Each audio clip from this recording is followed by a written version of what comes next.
Hindi mo na pinahihintulutan ng Datubla Sinsuat LGU na pumalaot tuwing gabi ang mga mangingisda ng bayan maging ang mga night activities sa lahat ng mga beach resort sa bayan.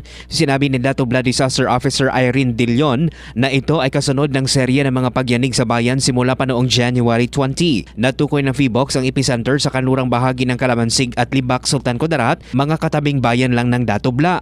Agad nagpulong ang Municipal Disaster Office at isa sa mga rekomendasyon ay ang pagbabawal sa night activities sa coastal barangays ng Datubla. Kinausap na rin ng Municipal Tourism Office ang lahat ng mga resort owner sa bayan para ipaalam ang direktibang ito. Sa araw ay tumatanggap pa naman ng mga bisita o mga maliligo sa dagat pero bawal silang manatili sa mga resort sa gabi dahil madalas pa din ang aftershocks. Umikot ho yung ating tourism officer, inikot yung mga register natin na beach owner dito. Sinabihan sila na ganito yung regulation natin for now kasi private yun siya ng mga facilities. So kung may mangyari, sila yung mananagot to. Samantala, wala namang naitalang structural damages ang MDRRMO sa kanilang ginawang assessment sa mga gusali sa bayan.